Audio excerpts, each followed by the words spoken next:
nights when you guys have had those bad shooting nights, how do you think you have played through it in terms of your defense and overall energy, just on a holistic level? Well, do you want to take the other night, for example?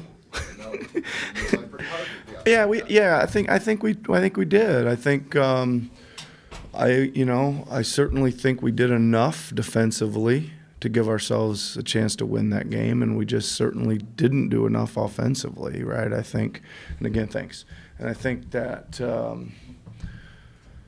you were there watching the game. I went back and watched the tape. We had 13, I think, where there was no contest, threes, like really open. Got to make them. Got to keep generating them. We got to make some more. Have you noticed a pattern throughout the season, or is it just sometimes it really gets you guys down and sometimes it doesn't? Well, I just think that lately, Eric, we've been for a lot of weeks we continue to play regardless, and that's important, right? I think that's important that we continue to play regardless and keep staying there. Defense should give us a chance to stay in the game. It did. We had our chances. Yep.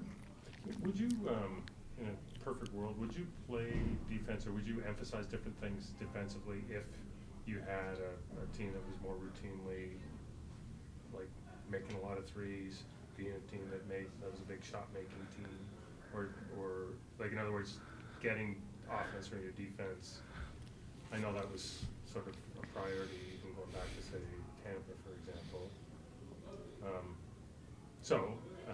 I'm saying, like, listen, I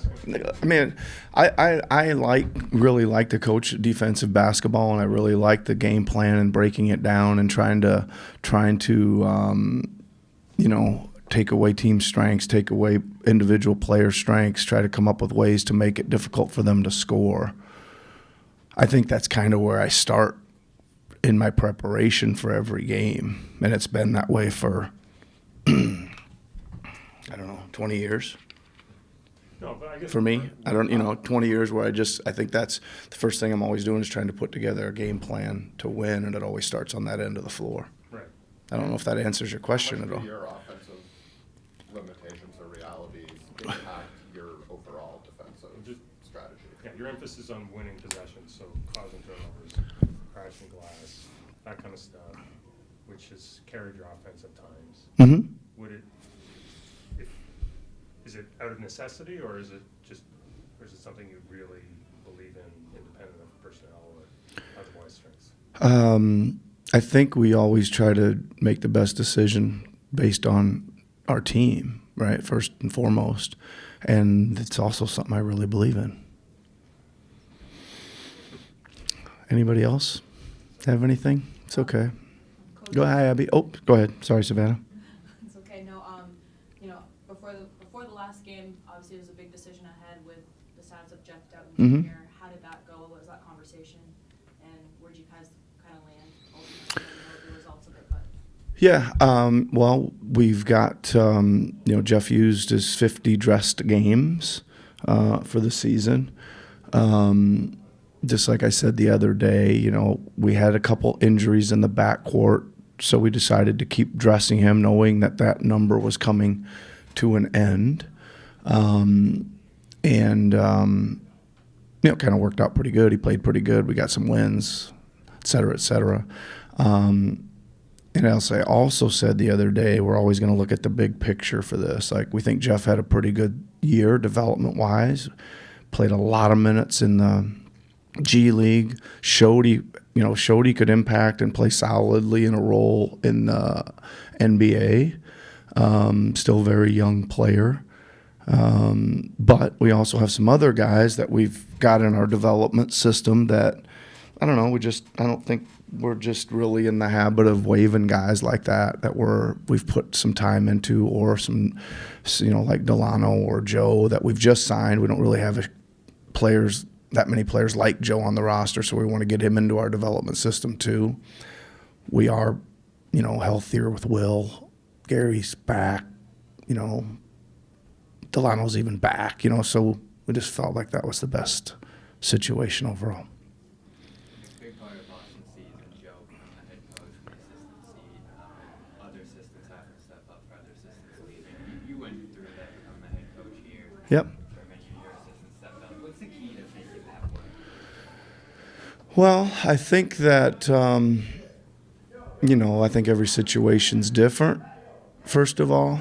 But I also think that, I think from my standpoint, I certainly learned a lot when I was an assistant. You knew the team, knew a lot of things, and there's a lot of things you want to keep going, right? And maybe just a few tweaks here and there to make that you kind of see from your own personality or vantage point to make it better. So that's, or to put your stamp on it or use your philosophy or whatever.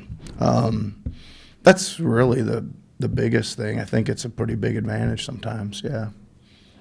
You guys getting Jakob back. What's it been like getting him with the team second half of Yeah. the year? And his outlook in Toronto now beyond this year? Yeah, I think that he's been really solid. I mean, like more than solid. He does a little bit of everything.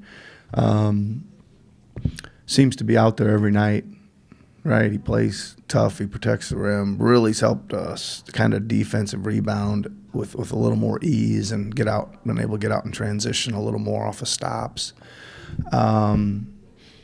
Really low maintenance dude. He's there to play. He's got a high IQ. Passes the ball. Pretty tough. Yeah.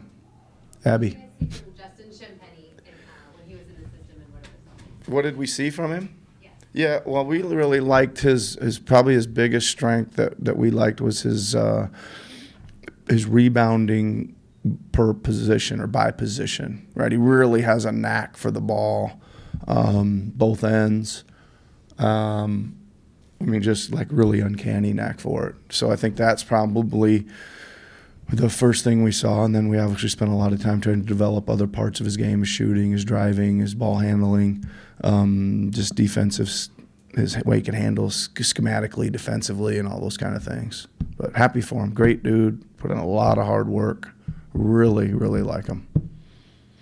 Thanks, everybody. Okay.